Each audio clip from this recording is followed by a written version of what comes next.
The alchemical stone, the lapis, symbolizes something that can never be lost or dissolved, something eternal that some alchemists compared to the mystical experience of God within one's own soul. It usually takes prolonged suffering to burn away all the superfluous psychic elements concealing the stone, but some profound inner experience of the self does occur to most people at least once in a lifetime. From the psychological standpoint, a genuinely religious attitude consists of an effort to discover this unique experience and gradually to keep in tune with it.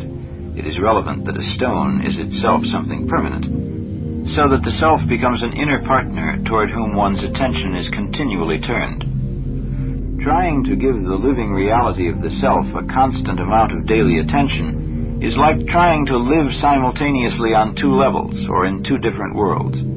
One gives one's mind, as before, to outer duties, but at the same time one remains alert for hints and signs, both in dreams and in external events, that the self uses to symbolize its intentions, the direction in which the life stream is moving. Thus, in the midst of ordinary outer life, one is suddenly caught up in an exciting inner adventure, and because it is unique for each individual, it cannot be copied or stolen. There are two main reasons why man loses contact with the regulating center of his soul. One of them is that some single instinctive drive or emotional image can carry him into a one-sidedness that makes him lose his balance. This also happens to animals. For example, a sexually excited stag will completely forget hunger and security.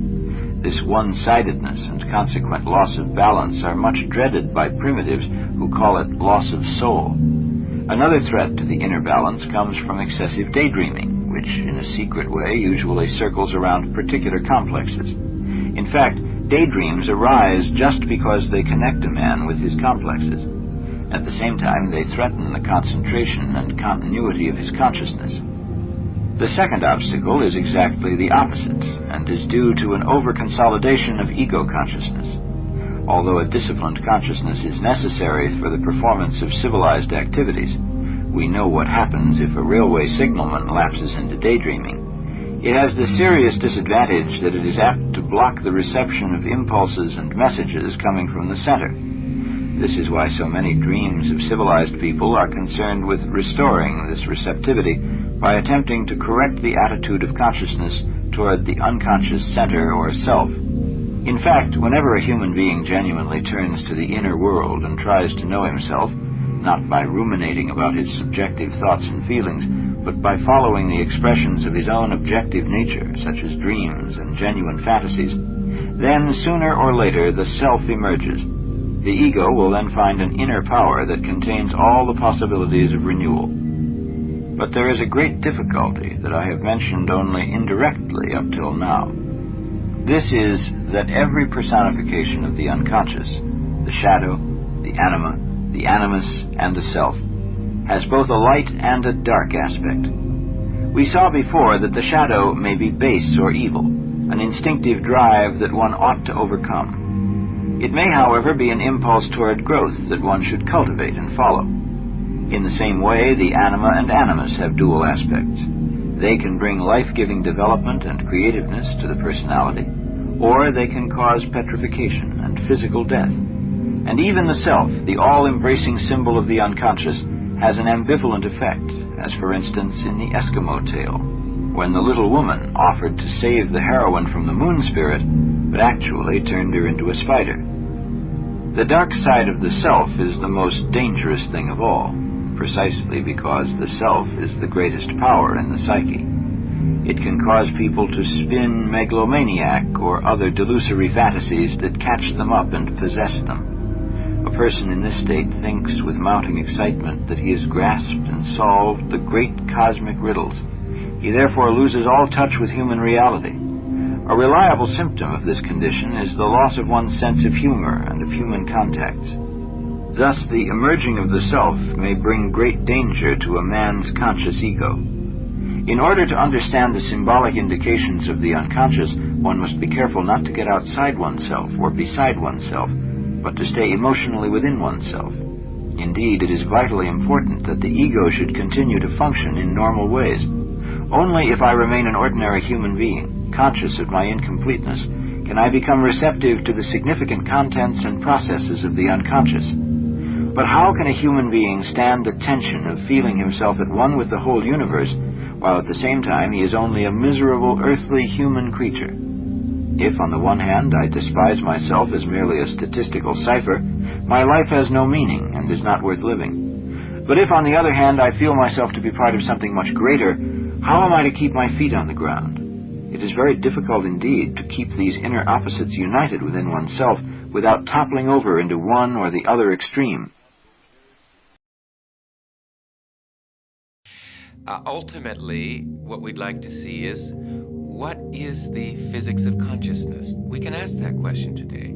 What is consciousness? Where does it come from? What are the origins of consciousness? What are the limits of human potential? We're in a position to actually answer that now, I believe, although there's certainly not consensus yet in the scientific community about that. But with the real cutting-edge knowledge, the discovery of the unified field, the so-called superstring field, we now understand that life is fundamentally one. At the basis of all life's diversity, there is unity. At our basis, you and I are one. And that unity at the basis of mind and matter is consciousness, universal consciousness. So with that deep understanding that consciousness isn't created by the brain, it's not purely an outcome of molecular chemical processes in the brain, but is fundamental in nature. It's the very core of nature. We call it the unified field. Now that we have that foundational understanding of what consciousness is, we can solve the mind-body problem. We can see how consciousness percolates up through our physiology to become the consciousness that we experience and see and sensory perception and all of that. So there is a foundation now to really link rigorously neuroscience with quantum physics. That might be really a next step in the development of the movie. You've asked the questions in the first movie. Now we're just on the verge of being able to answer those questions. Progress in our understanding of the universe through physics over the past quarter century has been exploring deeper levels of natural law, from the macroscopic to the microscopic, from the molecular to the atomic to the nuclear to subnuclear levels of nature's functioning, so-called electroweak unified scale, grand unified scale, super unified scale. And what we've discovered at the core basis of the universe, the foundation of the universe, is a single universal field of intelligence, a field which unites gravity with electromagnetism, light, with radioactivity, with the nuclear force, so that all the forces of nature and all the so-called particles of nature, quarks, leptons, protons, neutrons, are now understood to be one. They're all just different ripples on a single ocean of existence. We individualize our consciousness through the filter of our nervous system, but the consciousness itself, our very inner subjectivity, the self in the big sense, that is universal. And knowing that, knowing it through experience, is called enlightenment, and has been called enlightenment through the ages.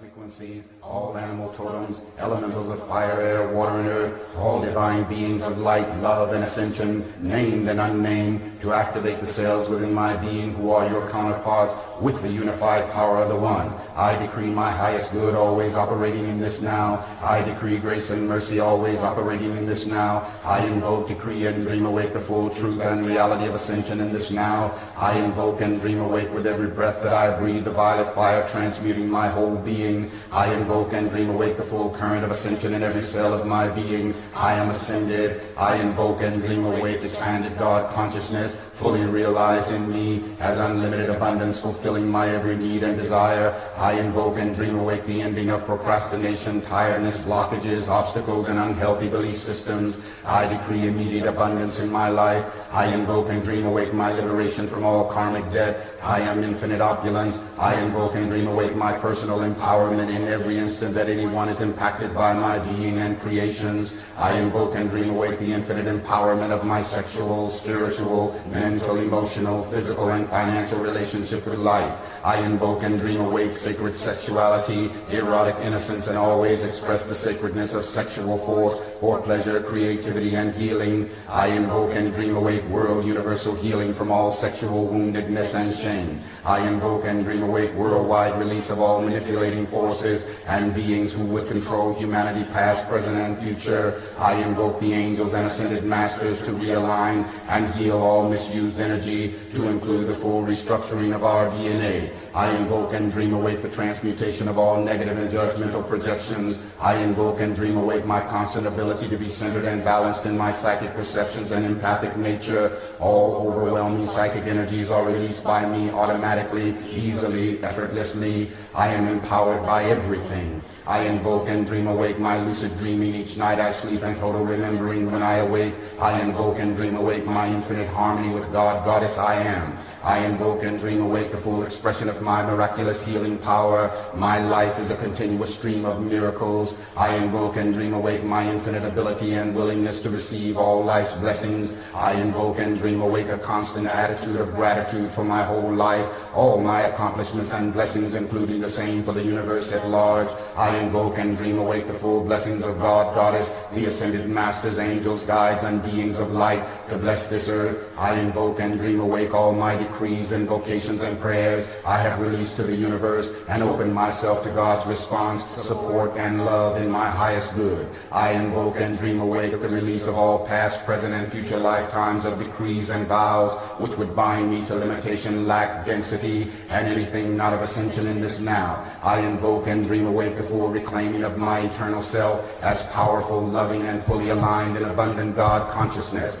I invoke and dream awake the total dissolving of all manipulating forces which would bind this earth plane in fear. I invoke and dream awake the influence of the ascended master realm and angels to intercede and raise the vibrations higher to bring darkness into the light, raising the frequency of love and God consciousness on planet Earth in this now. I invoke and dream awake the ascension of planet Earth in this now.